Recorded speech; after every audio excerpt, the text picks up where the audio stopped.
warahmatullahi wabarakatuh. Waalaikumsalam wabarakatuh. Di sini saya sebagai host mengucapkan selamat datang kepada seluruh peserta yang sudah hadir dalam acara ngobras ngobrol asik bersama Bongsang ID. Sebelum saya melanjutkan dan lanjutkan acara, saya akan membacakan CV dari moderator kita yang akan memandu jalannya acara pada siang hari ini. Berikut CV yang akan saya bacakan. Kurikulum vitae, nama Syara Gada Anissa, tempat tanggal lahir Brebes 25 April 2001, alamat asal Brebes, alamat sekarang Ngalian Semarang, nomor telepon jika perlu bisa ditulis 0878 2476 9950. Email syaraanissa2@gmail.com. Jenjang pendidikan formal SDN dan Raja 01, lulus tahun 2012. SMP atau MTS, SMP Bustanul Ulum NU, lulus tahun 2015. SMA, SMK Bakti Utama NU, lulus tahun 2018. Pondok pendidikan non formal, Pondok Pesantren Al-Falah Salafi Sadi Rokeh Songgom Brebes. Pengalaman organisasi UKM Fosia HMJHS 2019, KPMD UIN Wali Songo. Moto, sebaik-baiknya manusia adalah manusia yang bermanfaat untuk semuanya. Berikut tadi ada CV dari moderator kita. Selanjutnya saya akan menyerahkan acara ini kepada moderator kita, yaitu Mbak Syara Gada Anissa. Silakan Mbak Syara. Sebelumnya terima kasih kepada host yang sudah mempersilahkan saya untuk melanjutkan acara ngobras pada kesempatan kali ini. Sebelumnya, Assalamualaikum warahmatullahi wabarakatuh. Waalaikumsalam warahmatullahi wabarakatuh. Waalaikumsalam warahmatullahi wabarakatuh. Selamat pagi dan salam sejahtera untuk kita semua, teman-teman audiens. Ya. Baik ya. Ya, baik. Nah, senang sekali. Perkenalkan, saya Syara Gada Anissa yang akan memandu acara ngobras pada kesempatan pagi hari ini. Di sesi ngobras kali ini akan mengangkat tema tentang sharing bisnis di era new normal, yang akan berbicara seputar strategi bisnis yang tepat, apa sih yang digunakan untuk para UMKM di era new normal. Lalu, bagaimana sih tips dan trik yang harus dilakukan oleh para UMKM agar dapat mempertahankan bisnisnya?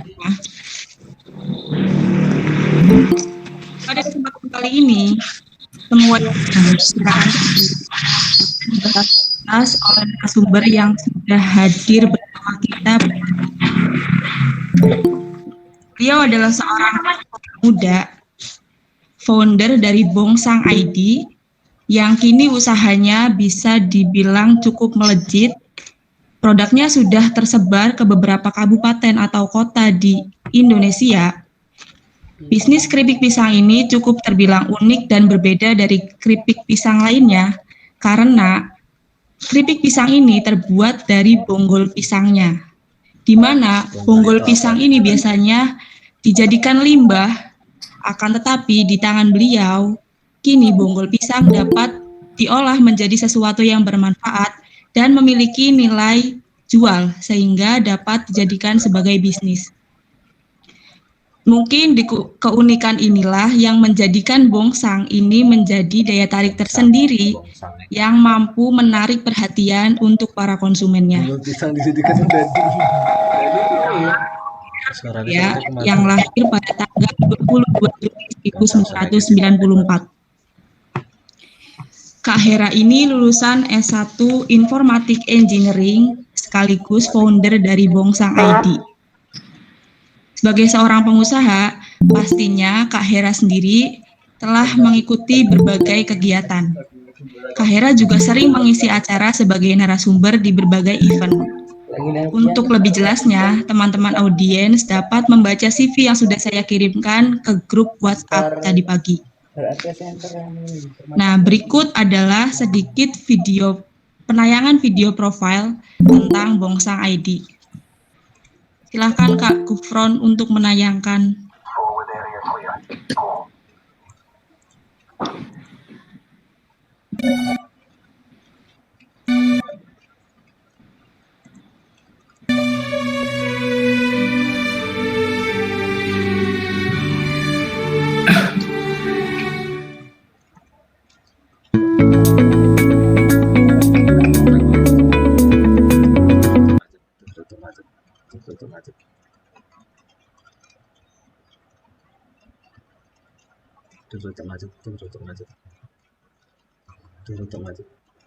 Jajan delok ning kono. Login ae.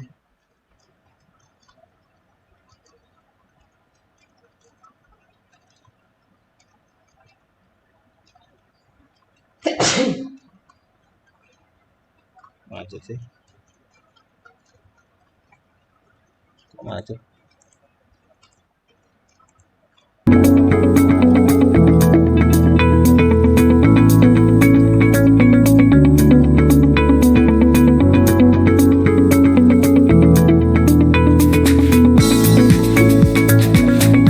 Halo, perkenalkan saya Heru Wijaya. Saya dari founder Bongsang.id.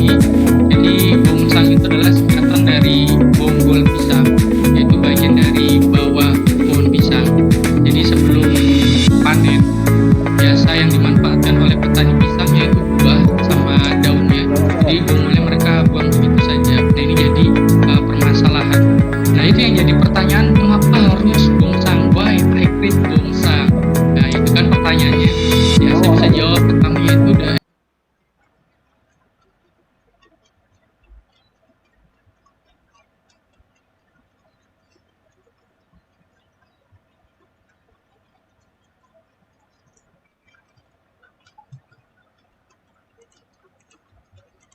Economy of the community is very low. Most of the people work as banana farm. Jadi di daerah saya banyak petani pisang yang berpenghasilan rendah. Salah satunya itu. Terus yang kedua, and in 2014 that was a big lull in my area. The production of banana was drop. Nah inilah di tahun 2014 itu saya masih ingat ketika saya kuliah semester 4 itu terjadi banjiran di Indramayu. Dan itu banjirnya nggak biasa gitu, banjirnya sampai sepinggang dewasa dan itu menghancurkan hampir 50% petani pisang. Nah itu ya salah satunya faktor pemicu kebanjirannya, mereka biasa membuang pisang sembarangan seperti itu. Dan Bongsang sudah berdiri 2 tahun dan sudah punya workshop sendiri dan beberapa perizinan yang sudah lengkap sekarang. Dan ini berawal dari lomba kampus semester 4. Jadi semester 4 saya sudah melakukan riset bersama teman tim dan dosen salah satunya. Jadi semuanya itu single factor sendiri. Jadi sebelum sampai sekarang Bongsang sebelumnya mengelola sendiri, manajemen sendiri, perizinan sendiri, dan itu ya lumayan luar biasa, perjuangan yang sangat panjang dari Mohon maaf sebelumnya teman-teman. dan yang lebih bawah lagi setelah dapat teknis. Jadi mungkin nanti bisa di-share via grup WhatsApp saja videonya ya.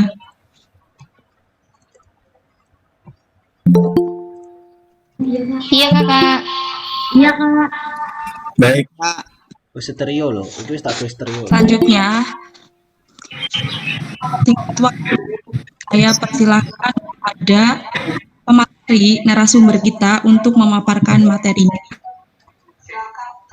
Oke, Silakan Kak Hera Wijaya. ya sebelumnya terima kasih buat Kak Sera dan tadi Kak Horijul ya. Oke, bismillahirrahmanirrahim. Assalamualaikum warahmatullahi wabarakatuh. Waalaikumsalam warahmatullahi wabarakatuh. Assalamualaikum. Ya, tadi sudah dijelaskan ya Allah tentang ya tentang perkenalan singkat tentang saya. Kebetulan saya Pemda Bongsang. Sebelumnya saya ucapkan terima kasih banyak untuk UIN Wali Songo Semarang ya, dari HMJ Fakultas Ekonomi Bisnis, dan kebetulan saya juga pernah kuliah di UIN. Mungkin teman-teman di sini juga mungkin udah ada yang pernah lihat saya atau selintas pernah jumpa di event ini ya, Santripreneur atau di acara yang lain.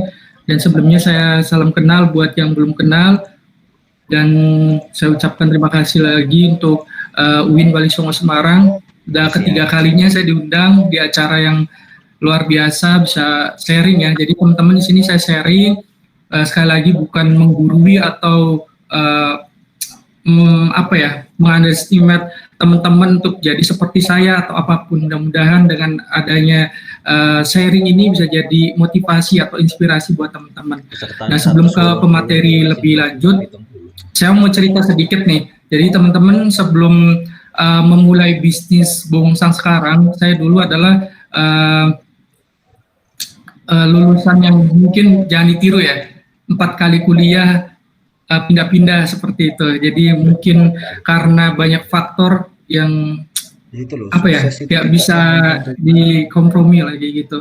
Dari kuliah 4 kali, dan itu istilahnya mencari jati diri. Kemana sih saya ke arahnya gitu kan? Mau jadi apa? Mau jadi entrepreneur atau mau jadi pegawai?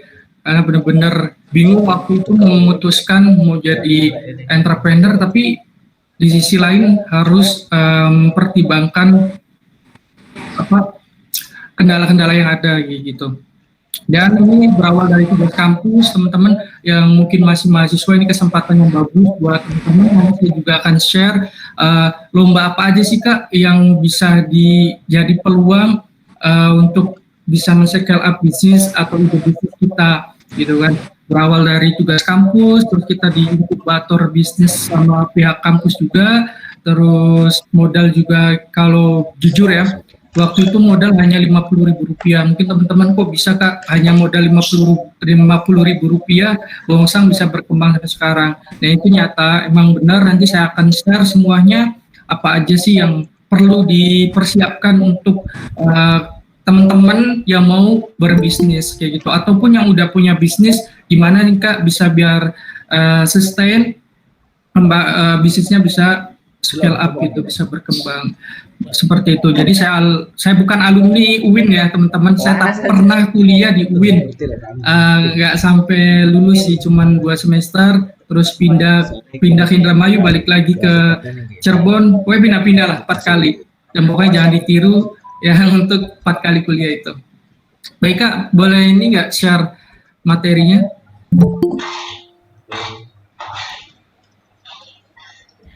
Boleh Kak. Nanti ada hadiah Bongsang ya bagi teman-teman yang aktif nanya. Nanti hadiahnya nanti koordinasi sama panitia. Wow. Jangan lupa nanya ya teman-teman audiens. Ya, jadi yang aktif nanya nanti pemenangnya saya serahkan ke panitia ya. Siapa aja yang jadi pemenang ya gitu. Boleh Kak di-share materinya?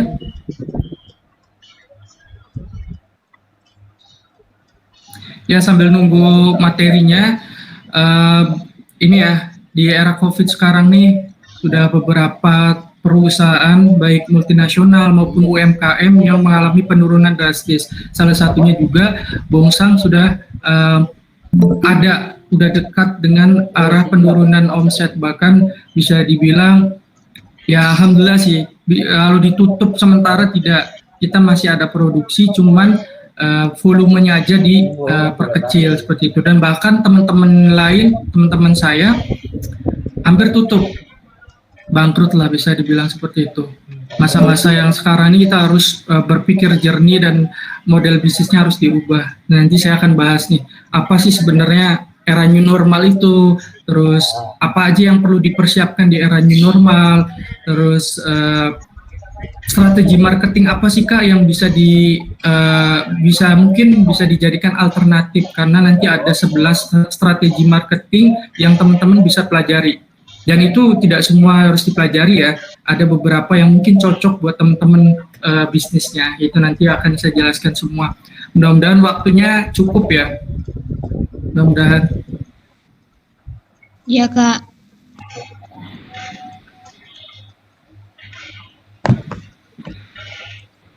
Mungkin teman-teman di sini juga udah punya bisnis ya. Mungkin ada beberapa yang saya lihat kayaknya ada nih yang pernah saya mentori, beberapa kayaknya ada waktu santripreneur, kayaknya ada sih yang udah punya bisnis. Mungkin ada juga yang mau memulai bisnis mungkin ya, yang mau bingung nih Kak, bisnisnya apa ya gitu.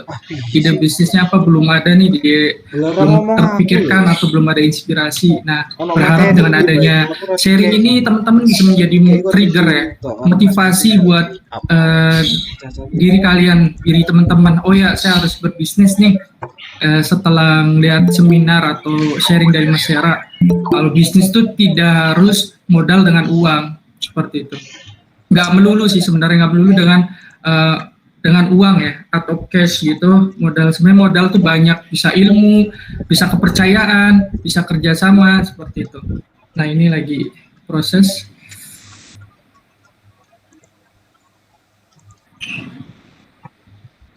Nah belum ya. Oke, lanjut lagi cerita dulu lah. Jadi teman-teman, saya sebelumnya belum pernah ada modal, karena gini ya, yang namanya bisnis itu sebenarnya masih loading.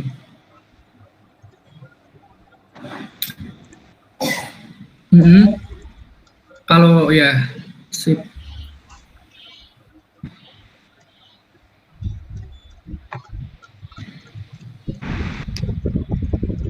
Di Zoom bisa nggak? Bisa posisinya ya?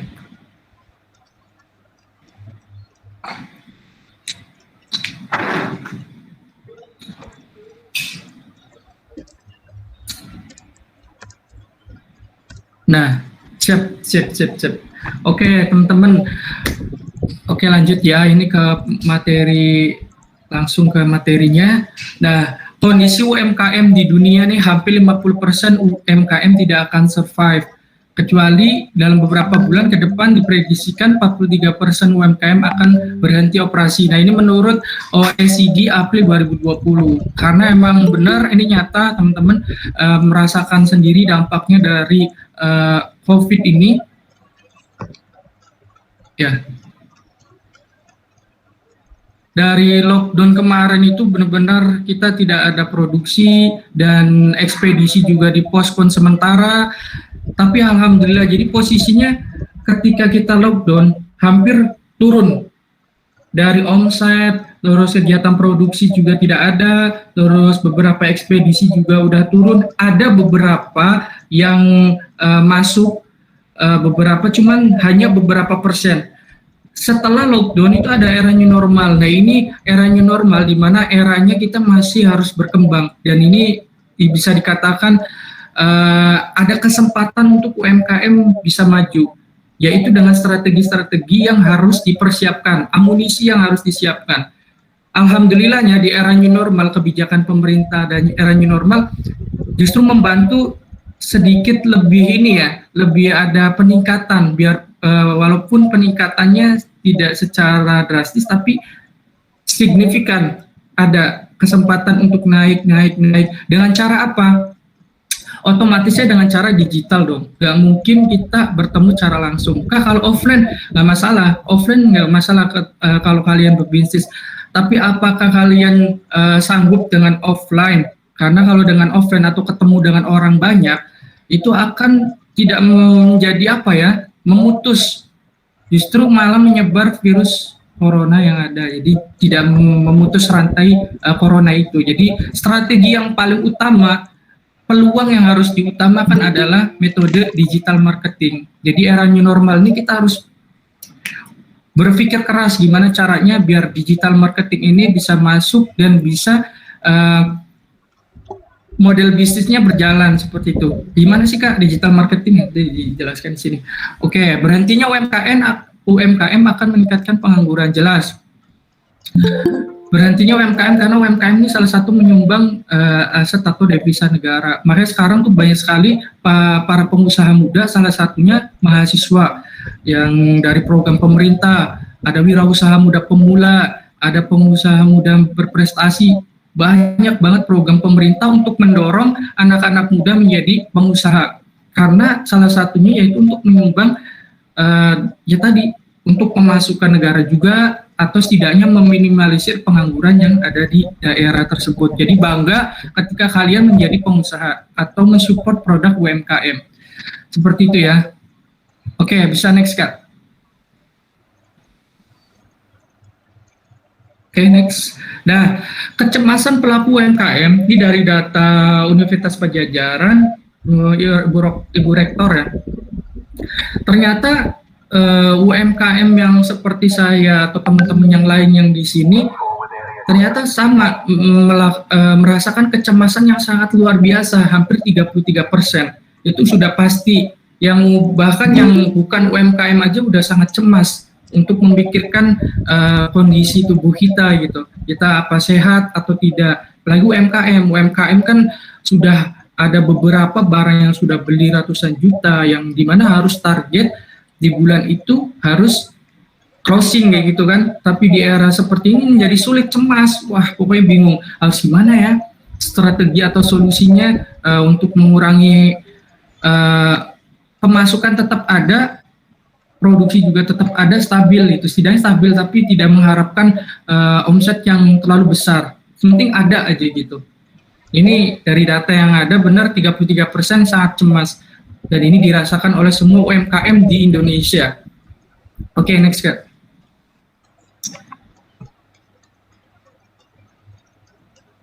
Nah, pendekatannya gimana nih Kak? Tadi udah dijelaskan nih bahwa corona ini udah bisa dijadikan menghancurkan UMKM. Bukan menghancurkan ya, lebih tepatnya banyak kendala untuk UMKM untuk mengeksplor bisnisnya ataupun teman-teman yang udah mulai ide bisnis baru, memulai bisnis baru tapi bingung di era COVID sekarang, langkah yang tepat tuh seperti apa sih? Nah, pendekatannya yaitu dengan mengelola disrupsi dengan cara baru. Jadi teman-teman harus dirubah bisnis modelnya atau dengan cara suatu yang baru. Misalkan teman-teman punya warung makan di rumah atau warung makan atau kedai. Nah, kalau bisa di rumah itu disediakan hand sanitizer atau dikasih prosedur ke protokol kesehatan yang benar, misalkan pakai sarung tangan atau sebelum masuk ke ruangan kita cek suhu. Itu adalah value atau nilai konsumen akan tertarik dan percaya akan produk teman-teman seperti itu. Karena hand sanitizer kan sekarang udah murah ya, bisa pakai sabun aja gitu, udah cukup sabun sama air sediakan di depan tempat produksi atau tempat kafe teman-teman. Nah, itu harus dirubah ya model bisnisnya, mau nggak mau harus mengikuti aturan-aturan itu. Karena yang nomor pertama itu konsumen menerapkan atau keinginan untuk lebih yakin, awareness diri kita sendiri akan kesehatan. Yang kedua, temukan cara dan metode kekinian dengan platform digital. Nah, ini udah pasti nanti akan saya bahas di nomor 2. Jadi yang paling banyak nanti digital. Kenapa harus digital? Karena digital ini kita udah serba era teknologi, masa kita ketinggalan zaman dengan negara-negara lain? Kalau boleh kita offline juga kan kita tidak boleh bertemu atau berkerumunan orang banyak kan. Jadi solusi yang paling ampuh adalah kita menggunakan platform digital. Nanti akan dijelaskan digitalnya seperti apa. Dan yang ketiga, kenali perilaku manusia yang baru, berbeda dibandingkan sebelumnya. Jadi tadi yang saya katakan di awal, harus tahu karakter orang. Oh, karakter orang-orang yang sekarang itu aware kepada kesehatan. Jadi kalau bisa, teman-teman ketika punya produk olahan makanan, di-share videonya. Misalkan lagi produksinya menggunakan sarung tangan, pakai masker. Nah, itu kamu pamerkan di media sosial. Ini loh proses produksi produk kami sudah memenuhi prosedur atau protokol kesehatan. Fungsinya buat apa? Fungsinya buat teman-teman atau konsumen lebih yakin. Wah, ini make sure banget nih, yakin produk ini benar-benar higienis. Kayak gitu. Kan modalnya gampang kan, beli sarung tangan murah cuma 5.000. Hand sanitizer boleh pakai sabun, kamera HP teman-teman pasti punya. Kita kreasikan lah atau disambungkan ke video TikTok, itu ya banyak macam caranya ya.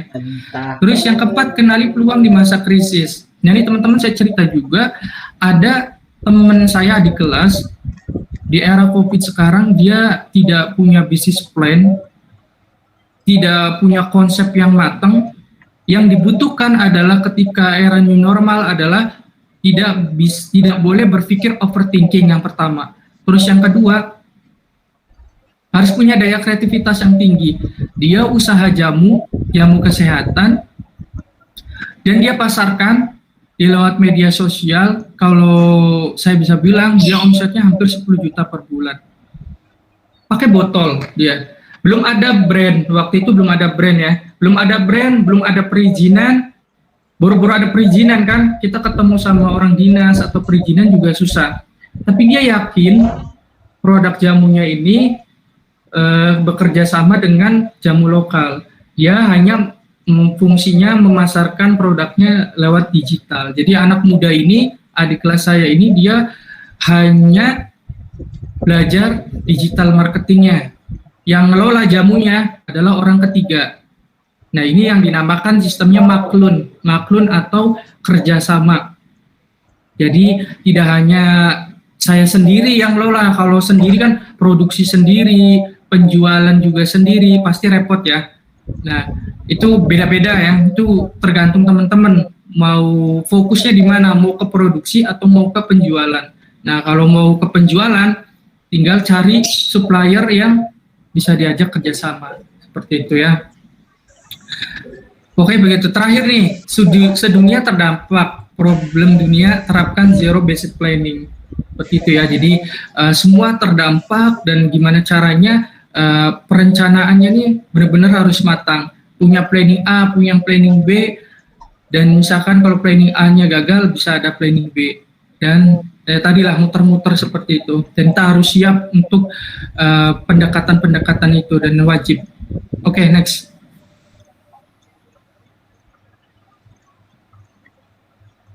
Oke. Kak, apa aja sih Kak, kalau perilaku konsumen nih di era new normal biasanya ngapain aja? Keinginan mereka tuh apa sih biasa? Pertama udah jelas ya, lebih peduli kebersihan. Apalagi teman-teman produknya misalkan pasarnya ke menengah ke atas dan ibu kota misalkan ya, kayak di Jakarta, pasarnya Bandung, harus wajib produk tersebut memberikan edukasi tentang kebersihan. Kalau toh pun Kak, produk saya masih menengah bawah, dan wajib juga menerapkan kebersihan juga gitu kan, lebih peduli. Mereka lebih peduli kebersihan kok. Segmentasi pasar sekarang tidak hanya menengah bawah, tapi menengah atas pun sama, mereka lebih peduli kebersihan. Udah jelas ya, udah barang wajib. Di COVID sekarang tuh mereka lebih peduli kebersihan, kesehatan, dan ternyata bisnis di dunia yang tidak terdampak, yaitu ada dua, teknologi dan farmasi. Kenapa farmasi? Farmasi udah jelas, obat-obatan ya, makanya sekarang banyak banget digandrungi atau banyak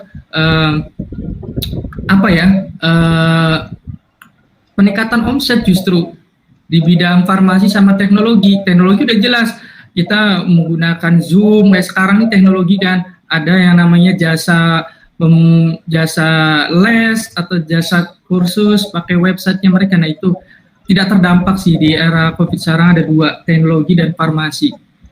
Dan yang lain-lainnya kayak makanan udah jelas ya, udah terdampak. Nah, oleh karena itu kita harus tahu nih celahnya, strateginya, harus tahu dulu perilaku konsumennya.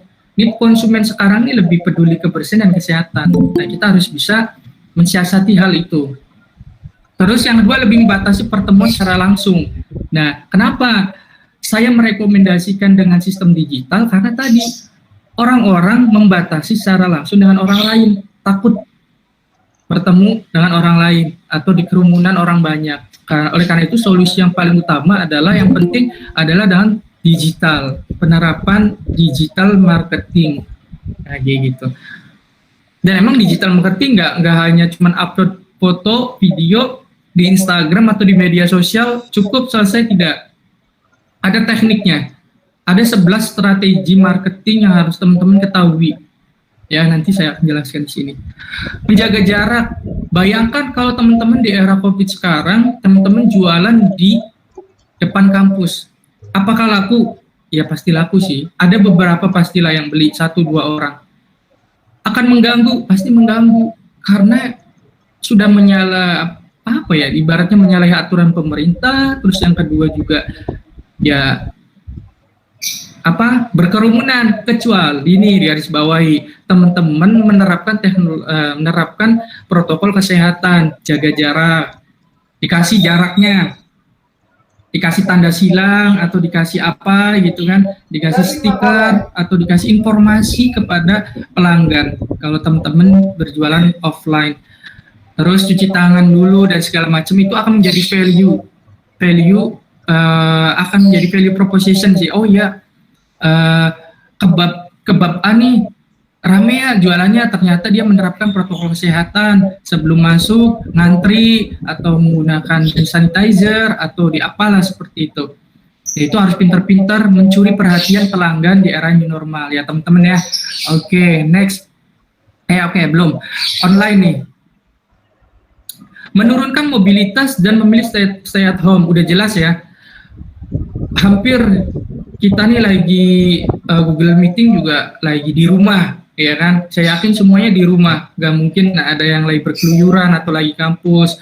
Semuanya orang diam di rumah dan aware terhadap kesehatannya. Dan gimana caranya orang-orang tuh bisa makan? Nah, ini kesempatan yang sangat bagus teman-teman, peluang ketika teman-teman berbisnis makanan. Kak, makanannya seperti apa? Makanannya yang pertama itu harus apa? Packagingnya setidaknya steril, nggak harus bagus. Misalkan pakai plastik standing pouch, terus di hand sealer, itu pasti laku.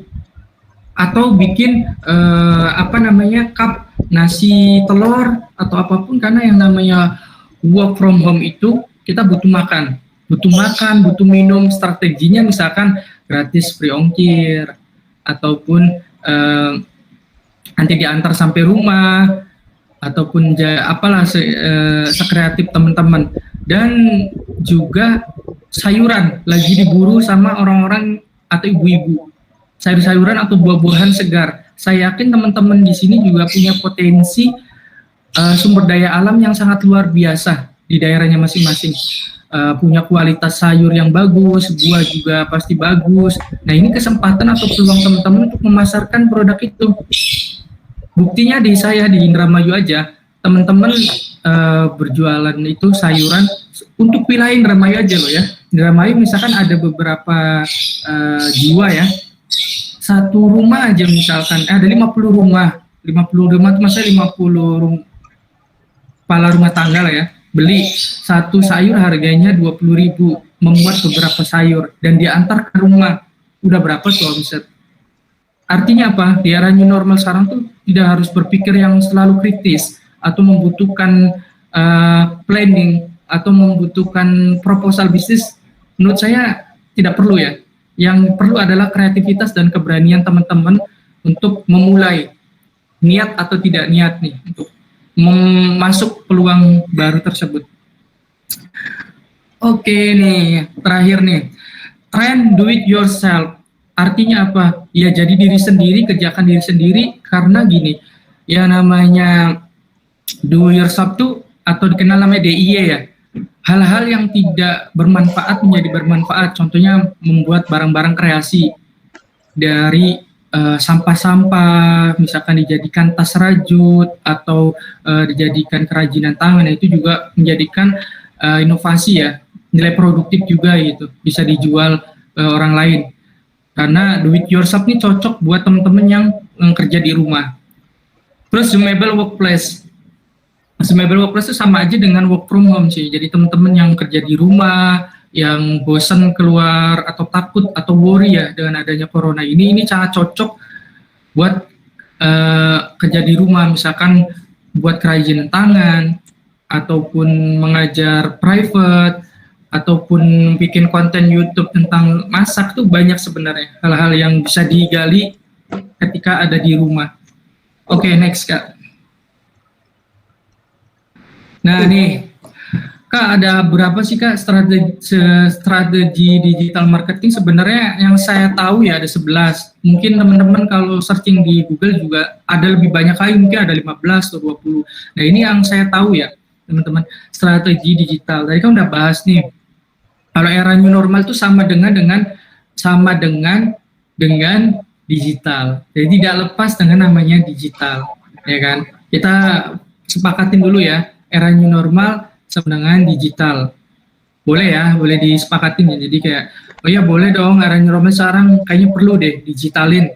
Digital ini bukan artian bentuk aplikasi gitu ya, maksudnya internet gitu kan. Internet kayak gitu. Nah, ada 11 nih, ada content marketing, ada community marketing, ada experiential marketing. Nah, kalau content marketing nih, saya juga udah pernah nyoba nih kontennya. Apa nih yang perlu dibuat, dan itu harus terkonsep ya. Jadi tidak bisa ngasal satu hari jadi butuh berapa hari untuk dibikin kontennya. Misalkan konten media sosial. Kita mau bikin campaign ya, atau kampanye atau edukasi kebiasaan, misalkan nih contohnya gini, kebiasaan buruk di era COVID untuk anak remaja, itu kan riset ya, teman-teman harus riset dulu, by data, berapa persen perempuan yang biasa hobi masak dan segala macam nanti akan divisualisasikan dalam bentuk desain.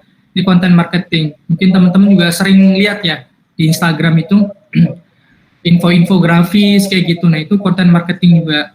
Terus ada community marketing, terus ada komunitasnya, atau komunitas dalam artian misalkan teman-teman bisnis pakaian, kalau bisa ya komunitasnya fashion seluruh Indonesia, jadi selaras ya, atau sejalur, jangan sampai fashion tapi konsentrasinya ke kuliner, jadi terbagi-bagi. Nah, untuk sana harus fokus dulu. Kalau ke fashion, apa sih yang lagi berkembang fashion sekarang di dunia, terus apa aja nih model yang terbaru. Nah, itu teman-teman harus punya komunitasnya. Terus experiential marketing, jadi experience itu pengalaman konsumen, customer journey-nya gitu. Pelanggan nih tertarik akan produk Anda ini berdasarkan pengalaman. Misalkan gini, kalau keripik pisang ya, sering dengar keripik pisang kan dari Lampung. Gimana keripik pisang ini bisa dinikmati di Semarang, kayak gitu. Kamu bisa bikin keripik pisang sesuai dengan cita rasa khas daerah Semarang, kayak gitu. Wah, aku kalau beli keripik pisang nih,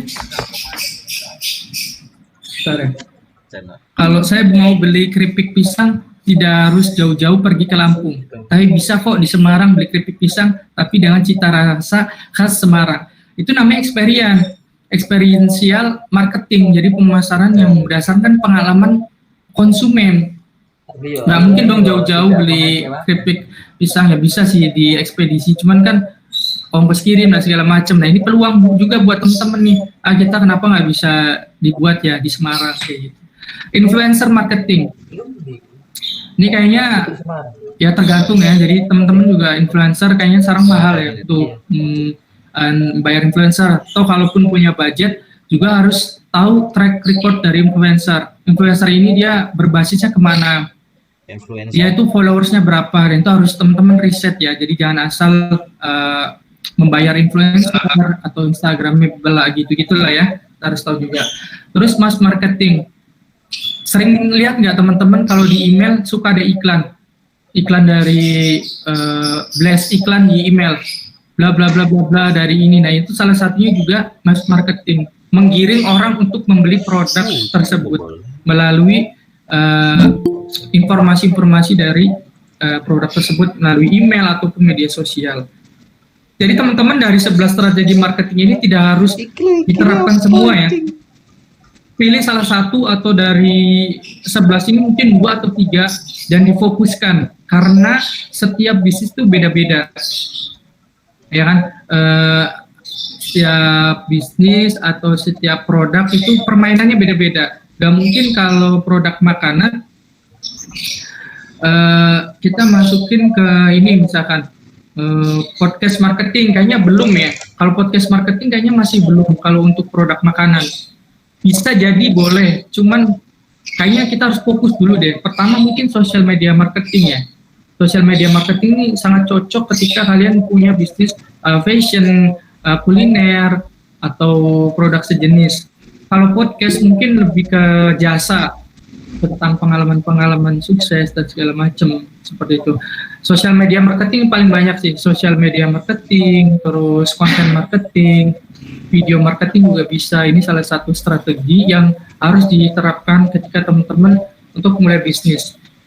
Mungkin berharap ada gambaran ya, Kak, apa aja nih yang digital strateginya yang harus diterapkan. Harus pilih ya di antara 11 ini. Boleh ya, syukur-syukur semuanya bagus. Kalau menerapkan semua, nanti akan memilih mana yang cocok di antara 11 strategi ini. Oke, next ya.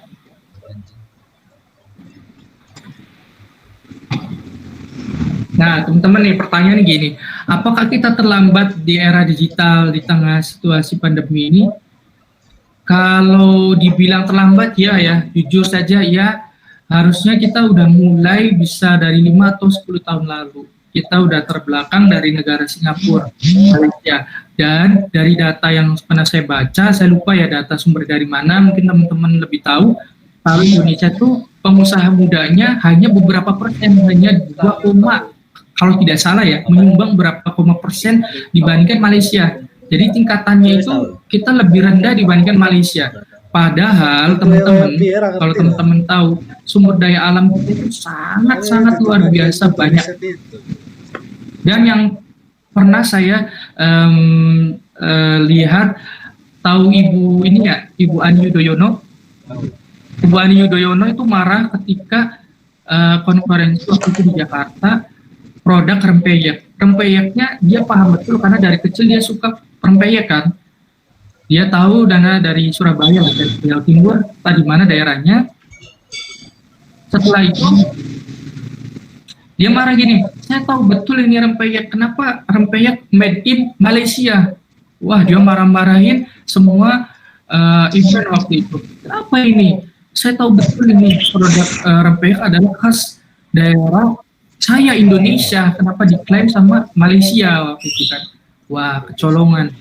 Akhirnya terbentuklah yang namanya komunitas-komunitas muda.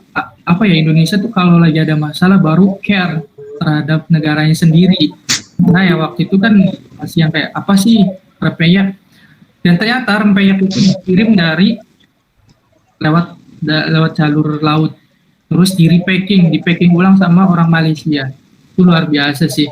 Wah, kita nih harus bisa gitu loh teman-teman.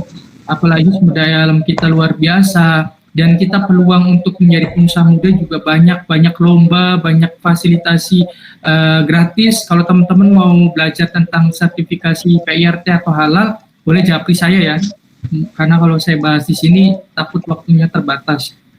Semuanya gratis teman-teman, semuanya gratis, dari kualitas PIRT, halal, sampai merek dagang pun gratis. Karena program pemerintah sekarang tuh mewajibkan memfasilitasi pengusaha-pengusaha muda atau mahasiswa yang nantinya ya, entah ya jodohnya mungkin berbisnis ataupun kerja, nggak masalah. Kalau toh misalkan kalau nggak dapat kerjaan bisa berbisnis, tidak punya bekal, kayak gitu ya teman-teman. Oke. Nih tenang aja teman-teman. Jadi ada 5 era teknologi kok. Pertama era komputer, yang 2 era internet, yang ketiga era digital, keempat era blockchain, yang yang terakhir era kuantum. Nah kalau era komputer nih kita dulu kan kayak komputer besar, komputer tabung, dan ngetiknya di warnet, itulah pokoknya kita udah mengalami fase-fase itu, era komputer. Yang kedua era internet, kita seperti sekarang ya masih ada lah internet kayak maksud saya kayak di Google ya, www kayak gitu, internet, dan hanya bisa diakses di website, tidak di HP. Ya baru nih era digital, dua-duanya, di websitenya juga ada, di mobile-nya juga ada. Nah ini digital. Sekarang kita lagi di posisi era digital. Dan teman-teman, selanjutnya itu ada era blockchain. Mungkin teman-teman belum tahu, atau yang udah Kak, udah saya nerapkan era blockchain. Bagus juga nih kalau teman-teman udah belajar ya blockchain. Ini luar biasa, nanti akan berkembang. Seperti halnya internet berkembang di tahun 1990, di Indonesia belum ada respon yang positif, masih menganggap sebelah mata. Wah, internet itu haram, internet ini negatif, banyak mengandung unsur porno dulu ya, seperti itu. tapi perkembangan zaman kita sangat dekat dengan namanya internet digital. Tidak pernah terlepas yang namanya handphone, laptop, wifi. Ya, setuju ya. Jadi teman-teman nih, saya ada bocoran nih, era blockchain nanti akan menguasai di Indonesia. Padahal udah berkembang sih, era blockchain udah berkembang di 2000-an, tapi masih simpang siur dan ini masih tidak dibolehkan sama sekali. Tapi tidak ada salahnya untuk belajar tentang era blockchain. Ya, teman-teman. Oke, next. Nah ini, kayaknya yang terakhir deh ini. Kayaknya teman-teman udah pada jenuh ya kayaknya. Oke, terakhir ini. Bagaimana Kak bisnisnya bisa sukses di internet? Jujur ya teman-teman, saya sebelum bisnis Bongsang ini, saya udah pernah bisnis di startup digital karena saya jurusan IT, saya membuat aplikasi Android. Waktu itu bekerja sama dengan agroteknologi di Indramayu, terus buat aplikasi website. Pokoknya gini, intinya gini nih, saya share ya. Jadi dulu itu pernah ada namanya lomba kampus teman-teman, dan saya ikut waktu itu. Ada yang berbasis teknologi digital dan ada yang berbasis makanan dan minuman waktu itu, atau fashion, atau bisa dibilang umum dan teknologi. Aku pernah daftar waktu itu namanya programnya KBMI teknologi. KBMI mungkin teman-teman tahu ya, KBMI yang bisa ngajuin dana sampai 500 juta sampai 1 M. Nah, waktu itu saya mau bikin aplikasi sama teman-teman startup, bikin aplikasi. Ternyata lolos, dan di inkubatornya lama teman-teman, sampai 2 tahun. Yang namanya teknologi itu harus di inkubator dulu. Inkubatornya itu digodok dulu. Kalau TNI itu di apa ya? Dilatih dulu, dilatih militer dulu selama berapa tahun baru dilatih. 2 tahun teman-teman, lamanya minta ampun. Dan akhirnya ketika sudah dipasarkan, sudah 2 tahun dipasarkan, tidak ada konsumen, tidak ada sama sekali. Akhirnya bangkrut di teknologi. Akhirnya nyoba bisnis lain, salah satunya bisnis tentang olahan makanan ini. Dan di inkubatornya juga cepat, cuma 1 bulan. Kenapa Kak? Makanan, minuman, fashion, atau sejenisnya kria itu lebih cepat di inkubator. Karena perkembangan makanan dan minuman dan fashion itu setiap tahun cepat berubah. Oleh karena itu digodok atau di inkubatornya cepat, 1 bulan launching, 1 bulan launching. Dan emang luar biasa mengalami omset yang signifikan ya. Karena teknologi itu harus matang di waktu itu, udah wah nyerah nih di teknologi startup, karena banyak startup lokal yang gagal setelah launching di inkubator tersebut. Kayak gitu. Nah, kembali lagi ya, nomor 1 produksi. Jadi kalau udah punya produk nih, produknya udah sejauh mana, kalian harus tahu what do you do, apa yang kamu kerjakan, why do you do, what and why do you do, apa yang kamu kerjakan dan mengapa mengerjakan ini. Produknya harus jelas, produknya segmentasi pasarnya siapa, ya kan, terus produknya ini jenisnya apa, jenis produk yang untuk anak-anak kah, atau untuk anak remaja kah, atau untuk manula misalnya seperti itu. Nah, itu teman-teman harus tahu dulu, harus riset dulu dari segi rasanya, dari segi packagingnya, ya. Kalau udah yakin produknya bawa ke produksi. Nah, produksi ini ada 2 tadi yang saya jelaskan. Ada sistemnya maklun, ada sistemnya produksi sendiri. Kalau kasusnya saya produksi sendiri, karena kan bonggol pisang masih jarang kan, otomatis produksi sendiri di rumah. Gitu.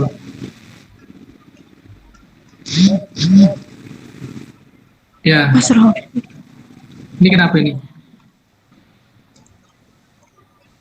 Materinya mana ini? Oke, lanjut ya. Jadi produksi sendiri, pemasaran juga sendiri seperti itu. Jadi teman-teman misalkan kalau mau bisnis fashion, Kak, saya mau bisnis fashion tapi tidak ada mesin penjahit, saya tidak punya mesinnya atau punya alatnya. Ya solusinya ya kerjasama dengan orang ketiga atau istilahnya maklun. Maklun itu kita datang ke tempat penjahitnya. Pak, ini saya ada pesanan modelnya seperti ini, saya boleh nggak desainnya kayak gini ya. Nah itu namanya kerjasama maklun. Dan yang harus diterapkan teman-teman adalah kepenjualannya dioptimalisasi. Jadi teman-teman fokusnya di penjualan, tidak di produksi. Tapi kalau saya, produksi juga iya, penjualan juga iya. Seperti itu. Nah, teman-teman harus milih. Mau ke fokus ke penjualan atau mau fokus ke produksi skala besar. Kayak gitu. Materinya mana ya tadi? Keluar ya materinya? Mas Arofik. Kayaknya satu lagi dia, apa belum ya?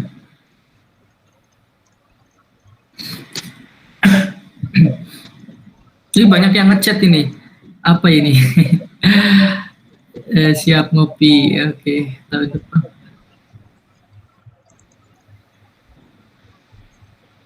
Cutting, oh iya. Ya, jadi saya dulu cutting sih, cutting. Cutting tuh ketua ya. Jadi saya cutting di jurusan Ahwal Syakhsiyah, Hukum Perdata Islam, tahun 2013. Di UIN Wali Songo Semarang. Angkatannya siapa ya? Lupa sih. Tapi kalau udah tahu wajibnya pasti tahu. KPI, ya oke. Kayaknya udah ya Kak, udah selesai ya tadi teman-teman. Oh ya, keluar lagi. Oke, coba cek lagi Kak. Ya.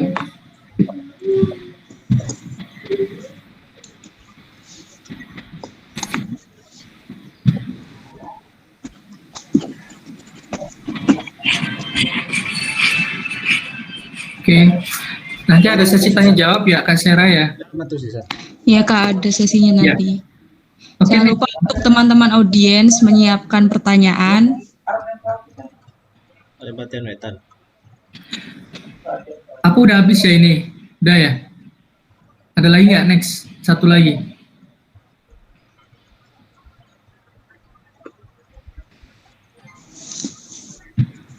Oh nggak ada ya, benar, udah habis. Oke teman-teman, tadi udah saya jelaskan ya tentang digital marketing, apa namanya, dasar-dasar sih sebenarnya digital marketing itu apa. Mungkin bisa jadi informasi buat teman-teman. Oh ternyata strategi digital marketing itu ada 11 ya, mungkin teman-teman yang belum tahu. Karena yang mungkin tahu teman-teman yaitu sosial media aja atau apa namanya, CEO ya. Ternyata banyak juga ya gitu, strategi marketing itu ada 11 bahkan lebih ya. Jadi nanti bisa diterapkan ke bisnis teman-teman sesuai dengan kebutuhan bisnisnya masing-masing, seperti itu. Terus untuk era COVID sekarang tuh teman-teman tidak harus berpikir overthinking atau rasa yang kayak takutan atau yang gimana ya Kak bisnisnya gitu, atau harus punya bisnis plan. Menurut saya tidak terlalu penting ya. Yang penting adalah kreativitas dan keberanian teman-teman untuk mau memulai, mau niat nggak gitu kan, membaca peluang yang ada. Tadi kan udah saya jelaskan ya peluang-peluangnya. Salah satunya mereka pengen kerja di rumah, mereka peduli kesehatan. Nah itu teman-teman bisa masuk. Misalkan jual beli sayuran, diantar ke rumah, atau jual makanan, atau jasa apapun yang bisa bermanfaat buat orang banyak kayak gitu. Selanjutnya saya serahkan ke Kak Sera ya. Baik, terima kasih Kak Hera Wijaya atas penjelasannya. Ini saya ada pertanyaan nih Kak ya, sedikit pertanyaan. Di era new normal kan banyak sekali brand-brand yang bermunculan nih Kak ya. Otomatis kan mengakibatkan lebih kuat lagi daya persaingan, lebih ketat lagi ya. Lalu yang saya ingin tanyakan ini, bagaimana sih Kak cara Kak Hera untuk menghadapi tantangan dalam ruang lingkup persaingan ini agar brand-brand yang kecil ini, kayak misal aku punya brand itu dapat dan mampu bersaing di era new normal ini? Ya, siap. Langsung jawab apa ditampung dulu? Boleh langsung jawab dulu Kak. Oke, gini ya, yang namanya bisnis itu tidak terlepas dengan namanya kompetitor. Nah kita harus tahu dulu bikin roadmap namanya kompetitor kita. Kalau produk saya, kompetitornya ada 2. Kalian teman-teman harus menganalisis dari segi harga, dari segi stok, dari segi siapa aja yang beli, terus dari segi varian rasa, ataupun analisis lainnya. Kita harus tahu. Kalau produk saya, sejujurnya punya kompetitor yang namanya produk KY dan Pegadore. Produk 2 ini sudah merajai hampir di Indonesia. Saya teliti atau saya analisis dengan membuat tabel, bikin flow map gitu, kompetitornya dia ini, oh dia kapasitas produksinya ternyata sampai berapa pieces misalkan. Terus yang kedua, dia varian rasanya ternyata ada 5. Setidaknya dengan analisis tersebut, kita tahu kelemahan di produk kita itu apa sih.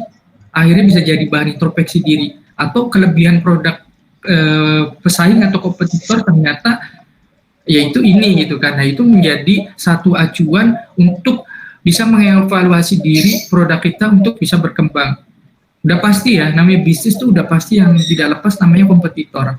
Setidaknya kita untuk memutus atau setidaknya untuk mencegah konsumen untuk beli produk lain bukan ke produk kita, harus menganalisis.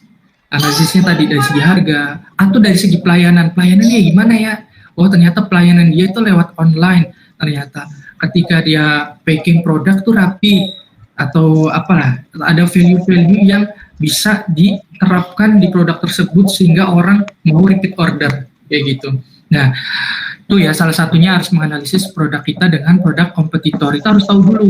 Tadi yang saya bilang, what you do, what and why do you do? Apa yang kita kerjakan dan mengapa mengerjakan itu? Apa nih yang dikerjakan? Kamu harus tahu dulu produk kamu gitu kan.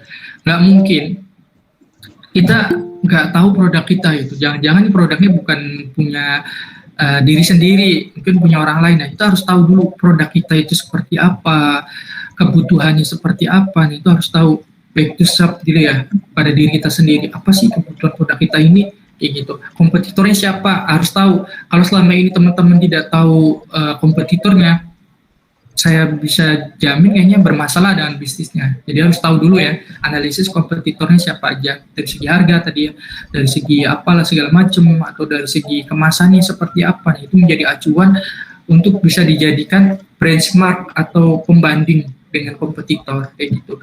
Dan yang selanjutnya yang saya terapkan di era new normal untuk menghadapi persaingan tadi, value-nya ditingkatkan dari segi packagingnya, terus di sosial medianya kita berikan edukasi. Atau karena gini loh, yang namanya sosial media itu tidak melulu posting tentang produk kita, tapi perlu juga namanya edukasi. Misalkan teman-teman bisnisnya jamu, kamu bisa kasih edukasi manfaat jamu ini loh, ternyata jamu ini sudah berkembang di tahun era 90-an. Atau tahu nggak sih manfaat dari jahe itu apa? Nah itu memperlihatkan atau menekankan value proposition produk teman-teman untuk disampaikan ke konsumen, supaya konsumen itu lebih tertarik untuk menggiring orang untuk beli. Karena pasar ini ada 3. Konsumen itu ada 3 marketingnya. Ada warm market, pertama cold market, warm market, dan terakhir hot market. Nih cold market ini orang nggak tahu produk itu siapa itu yang punya. Produk ini apa sih? Fungsinya apa sih? Kok ada gitu, kok rame ya, apa sih produk ini? Itu namanya warm market, di mana konsumen di tahap pertama nggak ngerti produknya produk apa, fungsinya buat apa, rasanya juga nggak tahu rasa apa. Teman-teman masuk, bikin kontennya, rasanya gini, fungsinya untuk ini, dan harganya segini, diinformasikan. Yang kedua adalah warm market. Udah tahu nih produknya, tapi pengen beli, tapi masih ragu kayak gitu. Ragu nih mau beli apa enggak ya? Soalnya males, Instagramnya masa dicampur dengan Instagram pribadi misalkan. Nah ini banyak nih kasusnya UMKM yang berjualan di media sosial, di Instagram, dia mencampur dengan Instagram pribadi. Pertanyaan saya, dia jual produk, jual orang, ya kan? Kelihatannya tidak profesional. Nah sehingga konsumen di kategori warm market ini masih ragu, gak yakin deh ini, soalnya ini jualannya masa kok ada orang lagi selfie gitu, atau foto keluarga, ini jualan produk atau jual orang gitu kan. Nah ini teman-teman harus masuk, harus paham, kontennya harus diperbaiki, desainnya juga harus diperbagus kayak gitu. Nah baru terakhir hot market, udah yakin, orang biasanya menilai, wah ini testimoninya bagus. Yang kedua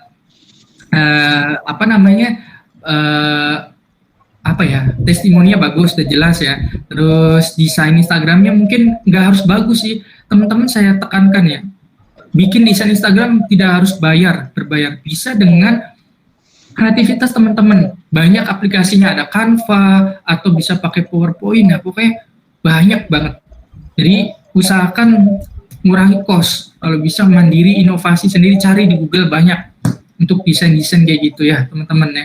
Jadi hot market udah yakin nih orang mau beli karena udah desainnya udah bagus, testimoninya juga udah bagus, terus produknya juga udah jelas, ada perizinan seperti itu. Nah, kalau belum punya perizinan dan terus belum packagingnya belum bagus, nggak masalah teman-teman. Yang diutamakan adalah value-nya. Misalnya kayak jamu tadi, teman saya dia tidak buat proposal bisnis juga tidak ada, analisis juga tidak ada. Dia buat jamu, dia presentasi ke orang-orang, Bu ini jamu dari ini, khasiatnya ini nih, karena kan di COVID sekarang membutuhkan ya. Needs, berarti dia need, bukan wants lagi. Kalau udah wants kan ingin. Kalau wants sih masih belum tentu orang repeat order. Tapi kalau need, kalau orang butuh pasti repeat order. Kayak gitu ya. Mudah-mudahan kejawab. Baik, terima kasih, sangat bermanfaat sekali jawabannya Kak. Terus sekarang masuk ke sesi diskusi tanya jawab antara narasumber dengan peserta audiens. Silakan teman-teman audiens yang ingin ngobrol langsung dengan Kak Hera atau ingin menanyakan sesuatu tentang bisnis dengan Kak Hera, langsung saja nyalakan mic-nya dan nyalakan videonya, lalu sebutkan nama dan asal instansinya. Nama Rineldi Novianto. Ya, siap. Asal Fakultas Syariah dan Hukum, jurusan Hukum Ekonomi Syariah, UIN Wali Songo Semarang. Mau nanya nih Bang. Boleh, siap Mas. Mungkin bisa nggak nanya sih, minta sharing Ya, siap. tentang Karineldi. kargo, pengiriman barang. Ya. Kalau misalnya misalnya kan produk Mas nih, ada orang pesan banyak, misalnya kalau dikirim per pieces, itu kan berat di ongkir. Ya. Jadi mungkin ada tips untuk kargo atau gimana gitu, Ya. pengiriman biar lebih ekonomis. Ya, siap. Terima kasih. Oke, siap Kak Rineldi. Terima kasih pertanyaannya. Ditampung dulu ya pertanyaannya. Silahkan jika ada lagi teman audiens yang ingin bertanya, langsung saja.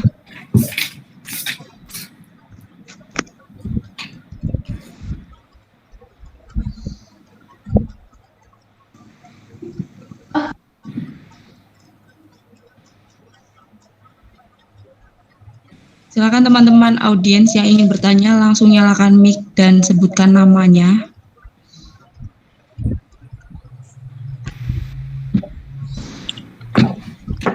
Saya. Ya. Baik, Mbak Nindita. Perkenalkan, nama saya Nindita Amelia dari Fakultas Syariah dan Hukum UIN Wali Songo Semarang, jurusan Hukum Ekonomi Syariah. Jadi gini Kak, yang ingin saya tanyakan, kan saya sudah membuka Instagram dari Bongsang ID.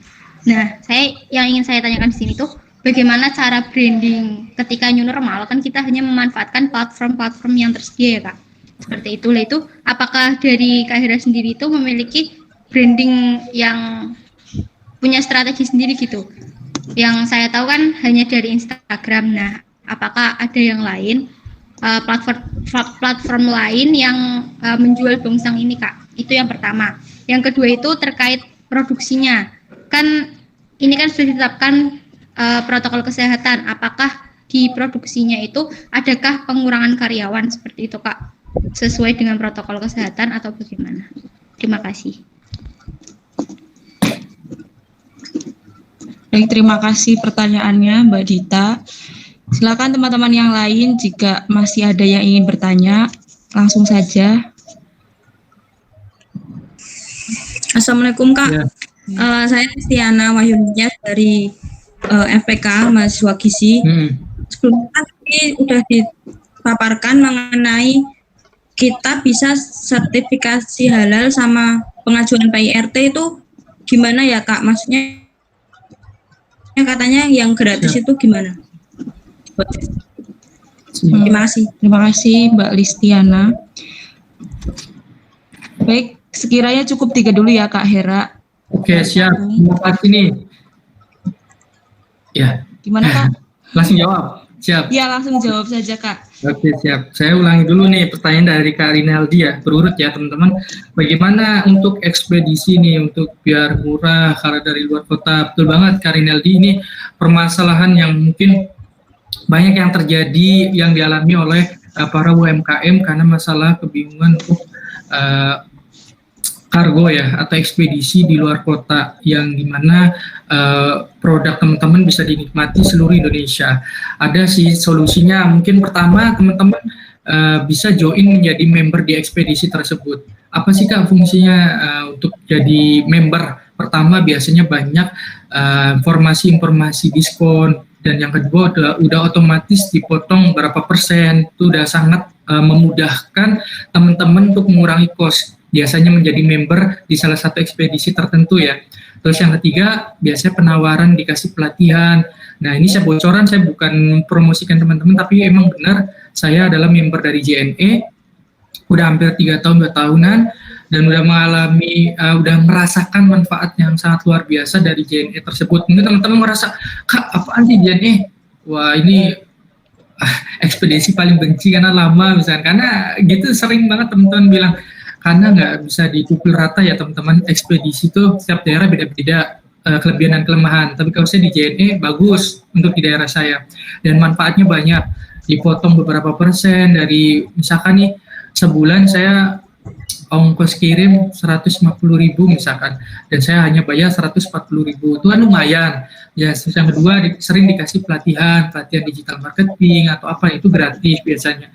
Terus yang ketiga dikasih bonus-bonus misalnya merchandise atau apa, atau souvenir. Nah itu biasanya reward kan buat teman-teman. Nah itu fungsinya kita jadi member di salah satu ekspedisi. Nah itu maksud saya tidak mengharuskan untuk join di JNE ya, bebas teman-teman pakai apapun bisa dicari, itu yang penting.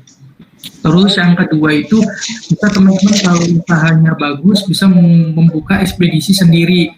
Misalkan nih saya pengen buka ekspedisi sendiri lah, kerjasama misalkan sama JNT atau JNE, ya nantinya produk kita tuh nggak jauh-jauh gitu buat ekspedisi ke luar daerahnya, jadi kita punya ekspedisi sendiri.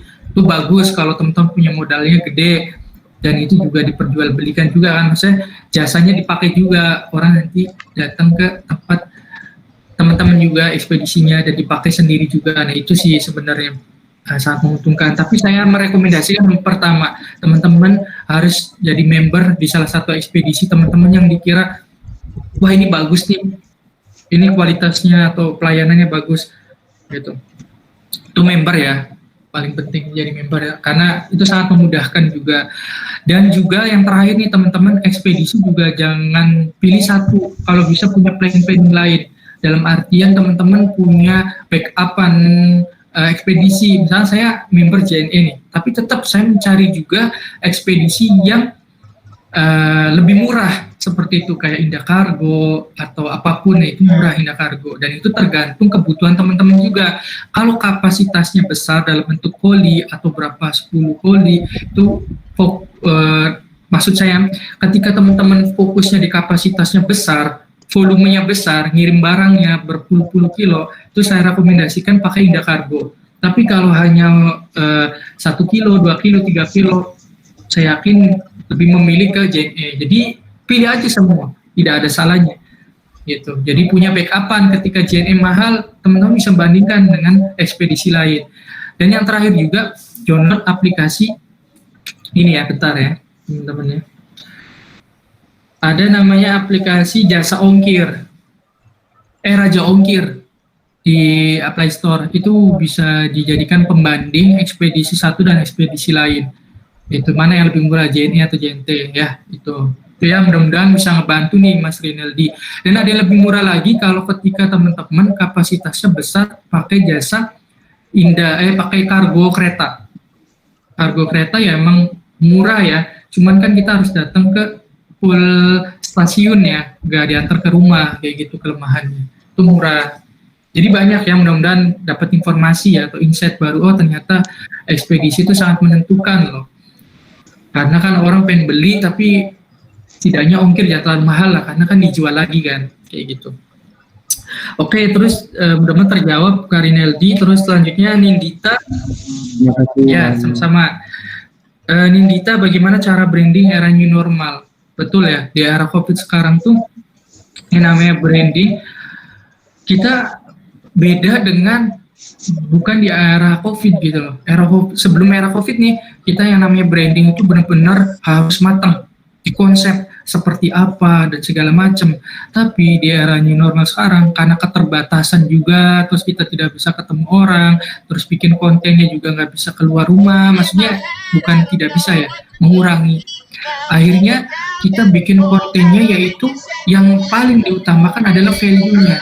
Kalian memberikan edukasi ke pelanggan teman-teman atau konsumen teman-teman dengan cara diferensiasi produk teman-teman itu apa, manfaat produk teman-teman itu apa. Setelah itu kita silang promosi. Misalkan nih di grup ini ada 66 orang punya produk, punya bisnis. Yuk kita promosikan bareng-bareng yuk di Instagram masing-masing. Follow ya dan mention masing-masing, itu namanya silang promosi. Dan itu adalah salah satu customer journey yang dimana bisa membranding produk teman-teman secara gratis. Pertanyaan saya, apakah berbayar untuk promosikan teman-teman produknya? Tidak kan? Yang penting hatinya aja saling, yalah gitu, bareng-bareng yuk, bantu-bantu teman-teman yang lagi era COVID sekarang. Nah itu yang saya terapkan sama teman-teman adalah kolaborasi. Kemarin kita kolaborasi bikin produk, tetap produknya teman-teman yang sudah ada, teman dipromosi silang. Jadi kan otomatis tahu kan teman-teman kan, apalagi teman-teman pegang HP, work from home di rumah, sangat cocok. Orang hampir 80% ngecek HP media sosial.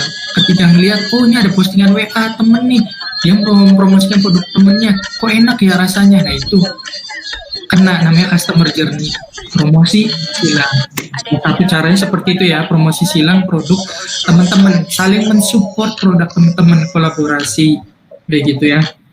Terus value-nya tadi ditekankan lagi, apa yang konsumen dapatkan ketika membeli produk Anda. Misalkan produknya, kalau membeli produk hijab saya nih, selain nyaman, ternyata ada edukasinya. Misalkan produknya berawal dari misalnya memberdayakan pengrajin lokal atau disabilitas, penjahit lokal. Nah, itu menggiring orang untuk beli. Bikin narasi ceritanya. Jangan narasi cerita gini, produk misalkan namanya Mantaka, misalkan Mantaka hijab. Mantaka hijab adalah hasil kolaborasi dengan pengrajin lokal yang janda misalkan, atau keterbatasan mental. Nah itu teman-teman bisa tuh kolaborasi hal-hal yang positif gitu loh. Ya itu menjadi value. Tidak hanya hijab tapi ada diferensi lainnya. Ternyata produk ini adalah hasil dari teman-teman disabilitas. Terus yang kedua harus kreativitas. Aku punya teman di UIN di UIN Sunan Gunung Jati Bandung, dia bikin hijab tapi bentuknya kayak es krim. Hijabnya itu kepelan, terus dikasih cup, dimasukin gitu, terus di atasnya dikasih jarum pentul. Jarum pentulnya ibaratnya seperti ini ya, kayak topping-toppingnya atau aksesorisnya. Itu kan kreativitas ya, menjadi value tersendiri. Oh unik ya, hijabnya tuh packagingnya lucu, nggak hanya jual hijab gitu. Nah itu teman-teman juga harus pikirkan gitu, kreativitas itu ya. Jadi apapun itulah gitu, pokoknya hal-hal yang kreativitas tuh saya yakin teman-teman di sini jago, atau dipromosikan lewat TikTok atau apapun kayak gitu. Banyak cara-cara lainnya. Kalau Bongsang tidak hanya di Instagram, di marketplace juga ada, terus promosi silang juga ada, lewat website juga ada, terus kita juga ikut yang namanya bazar virtual juga. Nah ini juga salah satunya tuh branding gratis. Ternyata Bongsang nih bisa ngikutin kegiatan event gitu. Ini teman-teman juga bisa ikut gitu loh, kegiatan-kegiatan kayak gitu. Itu namanya promosi gratis juga teman-teman. Terus apa lagi tadi ya? Apakah produksi untuk pengurangan karyawan udah pasti ada ya. Ada beberapa bukan dipecat tapi lebih kayak dirumahkan terlebih dahulu untuk sementara, karena untuk mengurangi penyebaran virus corona. Ditambah juga omset lagi menurun kan, jadi otomatis Udah pastilah ada beberapa, ada 15 yang dipulangkan sekitar 3 atau 4 dari sekitar 10-an. Udah, ya bukan maksud jahat ya ke orang, tapi lebih yang menjaga dan mengikuti prosedur pemerintah seperti itu. Oke, mudah-mudahan terjawab ya Kak Nindita. Kalau kurang jelas nanti bisa japri aja ya. Iya Kak. Ya, sama-sama. Terus yang ini Listiani ya kalau nggak salah ya. Listiana ya. Halal. Oke, saya akan membahas tentang PRT halal nih. Buat Kak Listiana mudah-mudahan mendengar ya. Jadi PRT halal, laik sehat, sertifikat keamanan pangan, dan itu gratis teman-teman. Apakah yang harus dilakukan? Pertama, mungkin bisa dicatat ya. Pertama, bawa fotokopi KTP teman-teman sesuai domisili masing-masing. Misalkan nih teman-teman daerah Semarang, berarti fotokopi KTP-nya ya Semarang, daftarnya di Semarang. Tidak boleh daftar di daerah lain kayak gitu. Bawa fotokopi KTP. Terus yang kedua, bawa sampel produk. Kak, produknya belum bagus, bawa aja. Kak, masih prototipe, bawa. Kak, masih bentuk kemasannya dalam botol, bawa aja. Pokoknya bawa sampel produk. Jangan sekali-kali teman-teman tidak bawa sampel produk, itu pasti dimarahin. Ya, bawa sampel produk, bawa fotokopi KTP, dan yang terakhir, datang ke Dinas Perindustrian dan Perdagangan. Dinas Perindustrian dan Perdagangan daerah masing-masing. Caranya gimana Kak? Ketemui, tanya ke sapamnya atau petugas sana. Selamat siang Bapak Ibu, saya mau nanya kalau mau mendapatkan fasilitasi PRT halal gratis itu gimana ya caranya? Saya yakin orang dinas adalah orang baik, nanti akan dikasih tahu, dikasih arahan ini dan segala macam kayak gitu. Nah, itu nanti kan karena gratis ya teman-teman fasilitasi, jadi prosedurnya pengumumannya lumayan lama, hampir sebulan 2 bulan, dan teman-teman harus sabar. Kasih nomor HP-nya, syukur-syukur punya kartu nama, kasih ke orang dinasnya. Bapak Ibu kalau ada informasi lebih lanjut nanti bisa hubungi saya atau saya minta nomor ibunya gitu. Itu wajib itu teman-teman, biar nanti ada komunikasi di situ ya. Nah, kalau udah dipanggil, biasanya teman-teman dapat PRT halal itu ada pelatihan dulu. Latihan selama 3 hari, difasilitasi oleh dinas. Nginep di hotel, biasanya dikasih uang saku, dan segala macam. Nah, kalau udah pelatihan, baru siap tuh produksi teman-teman di survei sama orang dinas untuk diuji PRT sama halal. Kak, saya belum lengkap nih proses produksinya, masih rumahan. Jangan takut teman-teman. Dinas akan mengeluarkan sertifikat dan meluluskan teman-teman ketika teman-teman mau mendengarkan. Jadi jangan menyanggah atau jangan menolak. Wah Bu, ini nggak bisa ini. Tinggal iya Bu, siap. Nanti diperbaiki. Biasanya orang dinas itu suka ngasih saran. Mas Hera ini nggak boleh airnya ini. Atau Mas Hera misalkan tempatnya harus ini.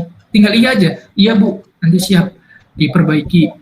Seiring jalannya waktu kayak gitu, nanti akan dipermudah. Tapi kalau teman-temannya nolak terus ngebantah, saya yakin tidak lolos atau tidak dapat sertifikat PRT dan halal.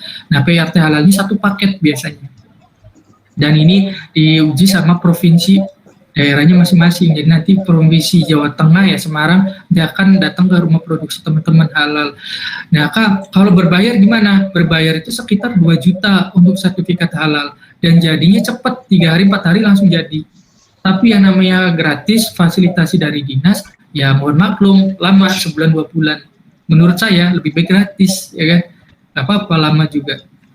Itu ya, mudah-mudahan terjawab ya Kak Listiana ya. Iya Kak, terima kasih. Ya, sama-sama.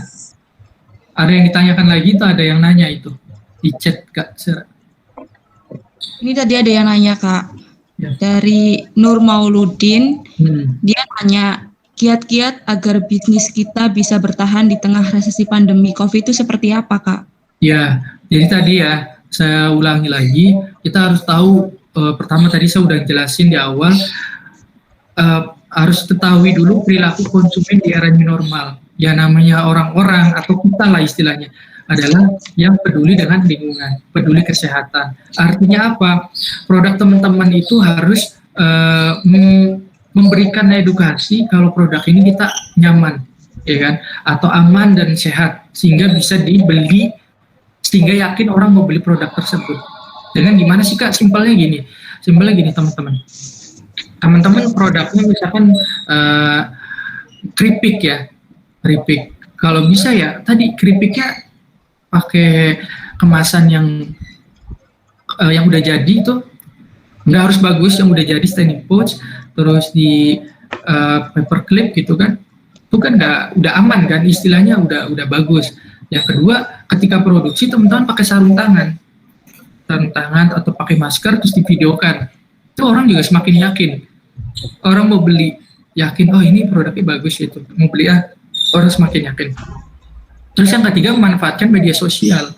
Jadi media sosial dimanfaatkan dengan memposting tersebut. Tapi digarisbawahi, tidak yang namanya posting produk, foto produk, tidak boleh asal teman-teman. Pertama, harus tahu dulu algoritmanya. Kapan nih saya mau posting? Jangan sampai posting setiap hari berjam-jam. Yang namanya algoritma media sosial itu ketika orang mau istirahat nih jam 12 baru bisa posting di media sosial. Ini cocok. Jangan sampai teman-teman posting foto produk tapi di jam subuh. Siapa yang mau lihat? Siapa yang mau tertarik? Iya nggak? Nah, tahu algoritmanya, harus tahu dulu kapan orang-orang istirahat, kapan orang-orang megang HP. Biasanya di jam 12, jam 3 asar, jam isya. Kayak itu. Jadi tahu strateginya ya teman-teman untuk posting. Terus yang kedua juga, ketika posting di media sosial, dibuat akun yang profesional, akun jualan sendiri, akun pribadi, jadi jangan dicampur, ya kan. Terus yang ketiga, informasi captionnya atau copywritingnya harus jelas. Saya suka ngeliat teman-teman asal foto produk terus dikasih keripik pisang 15.000. Nah itu kan masih belum jelas, keripik pisangnya rasanya apa, netonya berapa, informasi belinya kemana. Nah itu harus jelas teman-teman. Misalkan, hai guys, saya keripik pisang misalkan gitu ya, contoh ini ya copywritingnya, atau kalian bisa belajar apalah copywriting, atau bikin kata-kata yang bagus, baru nanti informasi produknya di bawah dijelaskan. Itu hal-hal sepele kayak gitu. Terus yang terakhir ya kolaborasi tadi, promosi silang dengan produk sejenis. Misalkan ada 100 orang di grup wirausahaan HMJ Uin Bali Songo Semarang, HMJ Bisnis Ekonomi, yuk kita promosi bareng-bareng yuk di WhatsApp Story atau di Instagram Story, kita promosi silang biar orang followers kamu melihat produk saya dan sebaliknya juga, kayak gitu. Itu yang mudah-mudahan kejawab teman-teman. Kak Muhammad Nur Mauludin. Makasih Kakak. Baik, dari teman-teman mungkin ada yang ingin menanyakan lagi. Silakan jika ada yang ingin ditanyakan. Cek izin masuk Kak. Ya, siap. Ya, silakan. Mohon maaf saya nggak bisa on kamera. Ya, nggak apa-apa. Saya izin bertanya ini Kak. Perkenalkan sebelumnya, nama saya Muhammad Imron. Saya dari Yogyakarta domisilinya. Untuk instansi Sekolah Tinggi Teknologi Adi Sucipto Yogyakarta. Yang saya ingin tanyakan gini Kak. Memang sih potensi sumber daya alam kita untuk kita olah menjadi bisnis itu sangat besar Kak. Tapi bagaimana tuh Kak untuk kita menggait-gait ke daerah-daerah yang memiliki potensi sangat besar yang di pelosok-pelosok negeri yang selama ini tuh belum disentuh oleh pemerintah, baik pemerintah daerah maupun pemerintah provinsi setempat gitu Kak. Ini berdasarkan ya beberapa saya main ke daerah gitu yang pelosok-pelosok, mereka ini punya potensi, tapi itu kayaknya tuh pemerintah itu agak menutup sebelah mata gitu loh Kak. Nah itu kayak generasi kita ini gimana Kak untuk supaya bisa menggaitkan mereka ini UMKM yang ada di sana dengan pemerintah setempat itu gimana Kak? Mungkin solusinya sih Kak, ataupun saran ataupun ilmunya gitu Kak. Terima kasih Kak. Ya, makasih ya ke Roni, Muhammad Hani. Ya, langsung jawab ya. Betul, Mas Hani, potensi sumber daya alam di Indonesia itu sangat luar biasa dari... Izin, Mas Imron nggak? Oh, sorry. Mohon maaf, Mas Imron. Mohon maaf. Ya, saya ulangi lagi. Jadi, potensi sumber daya alam di Indonesia itu sangat-sangat luar biasa. Bahkan ya, saya kembali ke cerita saya, Bonggol Pisang aja, dijadikan masker wajah skincare di negara Korea. Wah, kecolongan nih. Bonggol pisangnya aja kita udah hampir mau dieksplorasi sama mereka gitu. Artinya apa? Mereka aja nyari sumber daya alam di kita sampai ke pelosok Papua, bahkan sampai ke negara-negara pulau-pulau lainnya di Indonesia yang nantinya mereka menggali potensi sumber daya alam itu bisa dikaruk dan segala macam lah ya, dieksploitasi terus dijual mahal di negaranya masing-masing. Nah, itu yang saya juga takutkan atau khawatirkan, ini jangan sampai terjadi hal yang serupa kayak gitu. Ya, tapi teman-teman, yang namanya pemerintah itu kan istilahnya pertama birokrasinya yang sulit, terus yang kedua juga mereka juga bukan orang yang sempurna, pasti ada kelemahan. Artinya apa? Hal yang paling utama kan adalah diri kita sendiri, back to people. Kalau kita melakukan sesuatu dengan niat baik, membantu orang atau mempromosikan produk lokal di daerahnya masing-masing, tunjukkan dulu kamu, kalau kamu bisa. Kalau kamu udah bagus, udah dapat nama, saya yakin pemerintah juga akan tertarik dengan hal itu. Bahkan ditawari beasiswa ke luar negeri, atau investor, atau pendanaan segar. Contoh saya aja gini, di Bonggol Pisang aja nih, bahkan saya hampir 2 tahun tidak ada hasil sama sekali. Saya riset, saya awalnya membantu petani pisang. Karena berawal dari niat baik, pasti akan ketemu circle yang baik, dan akan menjadi momentum yang baik, dan progres yang lebih baik. Kalau niatnya di awal dengan baik ya, karena awal niat baik awal saya adalah membantu petani pisang. Waktu itu ya, Mas Imron, bantu petani pisang yang kebanjiran. Karena selama panen, harvesting itu panen, mereka hanya memanfaatkan buah sama daunnya. Bonggol pisangnya mereka buang di sembarang tempat, bahkan 9 ton bonggol pisang kebuang. Bayangkan kalau beribu-ribu ton pohon pisang, bonggol pisang dibuang sembarang tempat, apakah tidak terjadi kebanjiran? Udah pasti terjadi kebanjiran, limbah di mana-mana. Saya tidak mengharapkan yang namanya bantuan dari pemerintah atau ingin dilihat pemerintah atau ingin dapat pengakuan dari masyarakat kalau saya adalah seorang change maker atau segala macam. Tidak, yang saya lakukan adalah saya lakukan aja. Saya tahu apa yang saya lakukan dan mengapa saya melakukan ini. Dan saya balikkan, what and why do you do? Apa yang kamu lakukan? Mengapa kamu melakukan ini? Ya, saya niatnya baik, saya membantu petani pisang, mengurangi sampah. Saya hampir 20 kali pelatihan-pelatihan ke setiap daerah dan itu gratis, ongkos sendiri. Ngasih kampanye pelatihan ke mereka, ini loh bonggol pisang yang dibuang, bapak-bapak, ibu-ibu. Dan pernah saya juga ke Semarang, waktu itu kerjasama sama mahasiswa pendidikan KKN di UIN Wali Songo Semarang. Mengedukasi petani pisang kalau ini bonggol pisang ini bisa dimanfaatkan dan gizinya sangat luar biasa. Jadi intinya adalah lakukan yang menurut kalian itu baik, walaupun itu agak berdarah-darah. Ya nantinya ya niat baik Anda itu akan terjawab ketika berhasil. Jadi kalau mengharapkan dari pemerintah dulu susah, atau dalam artian pemerintah juga bingung kan, yang namanya Indonesia itu berjuta-juta jiwa, tidak memikirkan satu daerah. Tapi ada permasalahan-permasalahan yang bisa diselesaikan banyak, yaitu dari politik, ekonomi, atau di daerah-daerah provinsi lain. Nah itu, jadi yang paling utama adalah kembali ke diri kita masing-masing, lakukan yang terbaik, kalau itu terbaik lakukan. Nanti semesta juga akan mendukung kalau kalian niatnya baik dan hasilnya bagus.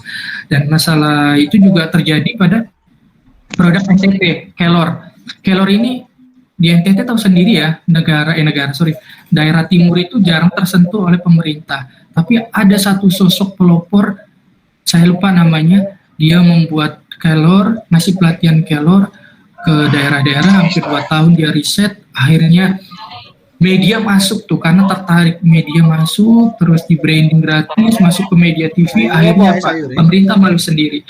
Dengan adanya media tersebut, pemerintah daerah setempat NTT membranding kalau NTT adalah daerah Kelor. Artinya apa? Kita berusaha dulu, lakukan yang terbaik, ya kan? Niat baik pasti akan ada jalan yang terbaik. Seperti itu, Mas. Jadi kalau udah niatnya baik, pasti akan banyak energi-energi atau circle yang baik. Nanti akan dipertemukan. Yang penting tadi niatnya baik, berusaha dan terus berjuang di situ. Dan kembali lagi, pemerintah juga sebenarnya banyak program-programnya, tidak semuanya tersentuh semua gitu. Maklumlah, ibaratnya pemerintah ini punya anaknya banyak, berapa juta jiwa, nggak memikirkan satu orang. Tadi sih, jadi yang perlu kita lakukan adalah ya kita tahu apa yang kita kerjakan itu baik, nanti akan menjadikan progres juga, hasilnya pasti terbaik. Ora Itu Mas. ayam Memang bakar. betul potensi luar biasa alam di Indonesia. Jadi caranya mungkin gini ya, kasih tipsnya teman-teman. Iya, iya. Kalau teman-teman ada pengrajin lokal nih di daerahnya masing-masing, tapi terkendala penjualan, mungkin teman-teman bisa kerjasama atau punya sumber daya alam sayur-sayuran yang berlimpah di daerah masing-masing. Bisa kerjasama. Pak, saya bagian marketing ya Pak, penjualan. Nanti Bapak bagian produksi, misalkan gitu. Nanti saya promosikan di media sosial melalui digital marketing. Yaitu produk-produk Bapak nanti saya pasarkan. Yaitu nanti kita kerjasama ya Pak. Nah itu kamu harus ada komitmen sama orang ketiganya tadi, sama pengrajin lokalnya atau petani lokalnya, kasih sesuatu yang lebih, misalnya bagi profitnya Bapak 50%, misalkan 70% saya 30%, nggak apa-apa Pak, di awal saya mau membantu, niat tulus membantu Bapak, nggak masalah kamu untungnya 30%, tapi kalau 30%-nya itu kontinu banyak, ini juga berkembang kayak gitu. Jadi kayak gitu teman-teman, bisa dengan cara kerjasama, membuat kolaborasi yang bagus antara pengrajin atau petani lokal dengan teman-teman, karena saya yakin teman-teman ini tertarik ke digital karena kan nggak mau ribet kan, apalagi era digital sekarang berkembang pesat kayak gitu. Tinggal belajar gimana cara memfokuskan digital tersebut bisa bisa maksimal gitu digitalnya, biar bisa brandingnya bagus, terkenal, tidaknya terkenal di daerahnya dulu lah. Nanti akan juga pemerintah peduli terhadap apa yang kamu lakukan. Dan mungkin Mas Imran juga bisa nih ngikutin namanya Pemuda Pelopor Mas. Namanya Pemuda Pelopor, Wirausaha Muda Pemula Prestasi, terus ada namanya banyak aku lupa ya. Tapi yang pertama Pemuda Pelopor. Kalau Mas Imran punya ide untuk membangun daerahnya atau desanya yang pengen mengangkat sumber daya alam, bisa ikut Pemuda Pelopor. Teman-teman terjawab ya Mas Imran? Bisa Pak, baik, terima kasih atas informasinya dan pencerahannya. Terima kasih. Ya, sama-sama ya Mas Imran. Silakan untuk teman-teman, ada yang ingin bertanya lagi? Atau mungkin sudah cukup pertanyaannya?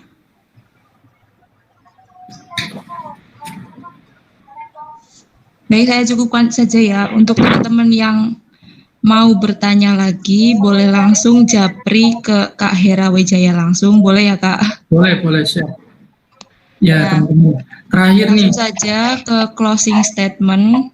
Ya. Mungkin dari Kak Hera bisa memberi sedikit tips untuk kita atau mahasiswa yang ingin memulai bisnis. Sekiranya apa saja sih yang perlu disiapkan, begitu Kak? Ya mungkin terakhir ya closing statement-nya saya baca dulu nih. Produk berkembang berdasarkan asumsi yang pada akhirnya menjadi kadaluarsa. Ini adalah kelemahan setiap pengusaha yang sudah berjalan dan menjadi peluang besar bagi pengusaha pemula. Artinya ada kesempatan buat teman-teman untuk berjuang menjadi pengusaha pemula.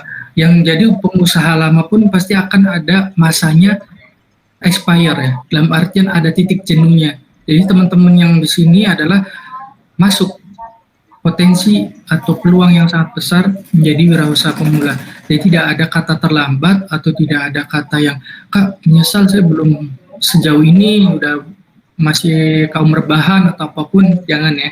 Jadi masih ada untuk berubah, untuk melakukan hal yang terbaik gitu, maksudnya bermanfaat buat orang lain, bisa menciptakan lapangan kerja sendiri atau membuat sesuatu yang bermanfaat buat diri teman-teman dan banyak orang gitu ya. Yang paling utama adalah bermanfaat buat orang banyak. Itulah, kalau produk kita bermanfaat dan dibutuhkan orang banyak, pasti akan dicari. Itu ya, itu aja. Jadi ada kesempatan buat teman-teman yang mau berbisnis. Mudah-mudahan bermanfaat ya teman-teman ya. Baik, terima kasih Kak. Mungkin cukup sekian diskusi pada hari ini. Kami ucapkan terima kasih kepada narasumber kita, Kak Hera Wijaya, yang sudah berbagi ilmunya yang sangat bermanfaat untuk kita semua. Dan juga terima kasih kepada teman-teman audiens yang sudah menyimak diskusi ini dengan antusias. Saya sebagai moderator pamit undur diri dan meminta maaf sebesar-besarnya bila mana banyak terjadi kesalahan. Saya kembalikan lagi kepada host Kak Arofik. Wassalamualaikum warahmatullahi wabarakatuh. Waalaikumsalam warahmatullahi wabarakatuh. Waalaikumsalam warahmatullahi wabarakatuh. Waalaikumsalam warahmatullahi wabarakatuh.